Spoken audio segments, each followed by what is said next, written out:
ഇത് 18+ വീഡിയോ ആണ്. അതായത് ലൈംഗിക ബന്ധത്തിൽ ഏർപ്പെടുന്ന സ്ത്രീകൾക്കും അവരുടെ പങ്കാളികൾക്കും വേണ്ടിയിട്ടുള്ള വീഡിയോ ആണ്. അപ്പോൾ അത്തരത്തിലുള്ള ആൾക്കാർ കാണാം.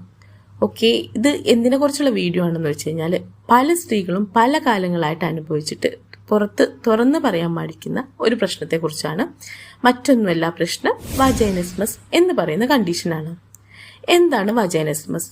ഒരു ഒറ്റ ലൈനിൽ പറയുകയാണെന്നുണ്ടെങ്കിൽ നമ്മൾ വജൈനയിൽ എന്തെങ്കിലും ഇൻസേർട്ട് ചെയ്യാൻ പോകുകയോ അല്ലെങ്കിൽ ശ്രമിക്കുകയോ അല്ലെങ്കിൽ ഇൻസേർട്ട് ചെയ്യുകയോ ചെയ്യുന്ന സമയത്ത് ഒടുക്കത്തെ പെയിനും സ്പാസമും മസിൽ സ്പാസും ഒക്കെ വന്നിട്ട് ആ ഒരു ആക്ട് നടക്കാതെ വരിക, അതാണ് വജൈനിസ്മസ്.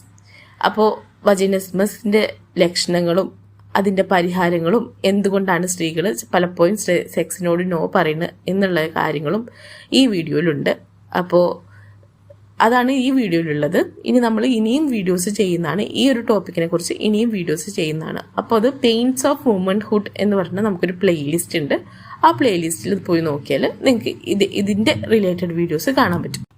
വീഡിയോ കാണുന്ന സ്ത്രീകളോട് പറയാനുള്ളത്, നിങ്ങൾ ഒട്ടും പേടിക്കേണ്ട കാര്യമില്ല, അല്ലെങ്കിൽ ഒട്ടും ഇതിനെക്കുറിച്ച് ടെൻഷൻ ആവേണ്ട കാര്യമില്ല. കാരണം 10 സ്ത്രീക്ക് ഇത്തരത്തിലൊരു പ്രോബ്ലം ഉണ്ട്. പക്ഷെ തുറന്ന് പറയാൻ മടിക്കുന്നത് കാരണം, നമ്മൾ വൈകിച്ചത് കാരണം നമ്മൾ ഈ പ്രോബ്ലം സഫർ ചെയ്തുകൊണ്ടേയിരിക്കുകയാണ്. അപ്പോൾ അങ്ങനെയുള്ള സ്ത്രീകളാണെങ്കിൽ പ്രോബ്ലം തുറന്ന് പറയുക. ഒരു ഡോക്ടറെ കണ്ടിട്ട് തുറന്ന് പറയാൻ ഒരു മടിയും വിചാരിക്കേണ്ട. തുറന്ന് പറയുക. ഇതൊരു ഡിസീസാണ്, ഇതൊരു കണ്ടീഷനാണ്, നമുക്ക് തുറന്ന് പറയാൻ പറ്റുന്ന ഒരു കാര്യമാണ്. അപ്പോൾ ധൈര്യമായിട്ട് തുറന്ന് പറയാം കേട്ടോ.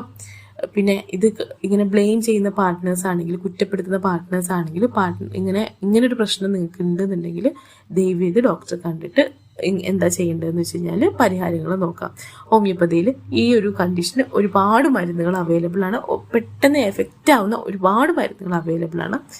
ഇതിൻ്റെ മെയിൻ ലക്ഷണം എന്ന് പറഞ്ഞു കഴിഞ്ഞാൽ നമുക്ക് ഒന്നെങ്കിൽ പെയിൻ ഉണ്ടാവും, അല്ലെങ്കിൽ പെയിൻ ഉണ്ടാവുമോ എന്നുള്ള പേടി കൊണ്ട് നമുക്ക് ഈ ഒരു ആക്ട് കംപ്ലീറ്റ് ചെയ്യാൻ പറ്റില്ല. ഇത് ചിലപ്പോൾ നമുക്ക് മെൻസ്ട്രൽ കപ്പ് യൂസ് ചെയ്യുന്ന സമയത്തായിരിക്കാം, അല്ലെങ്കിൽ ഗൈനക്കോളജിക്കൽ എക്സാമിനേഷൻ ചെയ്യുന്ന സമയത്തായിരിക്കാം, ഉള്ളു പരിശോധനയ്ക്ക് കൈയൊക്കെ ഇട്ടിട്ട് നോക്കുന്ന ആ സമയത്തായിരിക്കാം, അല്ലെങ്കിൽ ഉള്ളിലൂടെയുള്ള സ്കാൻ ചെയ്യുന്ന സമയത്തായിരിക്കാം, അല്ലെങ്കിൽ സെക്ഷലി ബന്ധപ്പെടാനുള്ള സമയത്തായിരിക്കാം. ഇങ്ങനെയുള്ള സമയങ്ങളിലൊക്കെ നമുക്കൊരു വേദന വരുമോ എന്നുള്ള പേടി, അല്ലെങ്കിൽ വേദന കൊണ്ട് നമ്മുടെ മനസ്സുകൊണ്ടുള്ള കൺട്രോളല്ല, ഇൻവോളണ്ടറി, അണ്ടർലൈൻ ഇട്ട് പറയട്ടെ, നമ്മളൊരു ടോർച്ച് ലൈറ്റ് നമ്മുടെ കണ്ണിലേക്ക് അടിക്കുമ്പോൾ കണ്ണ് ചിമ്മുന്നത് പോലെ ഇൻവോളണ്ടറി ആയിട്ടുള്ള മസിൽസിൻ്റെ കൺട്രാക്ഷൻ കൊണ്ട് നമുക്ക് ഈ ഒരു ആക്ട് കംപ്ലീറ്റ് ചെയ്യാതെ നമ്മൾ ബുദ്ധിമുട്ടുന്ന ഒരവസ്ഥയാണിത്.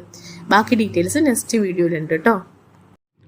ഇതിനെക്കുറിച്ച് ഡൗട്ട് ഉണ്ടെങ്കിൽ കമൻറ്റ് ചെയ്യാം. കൺസൾട്ടിങ്ങിനാണെങ്കിൽ ഈ നമ്പറിൽ കോൺടാക്റ്റ് ചെയ്യാം.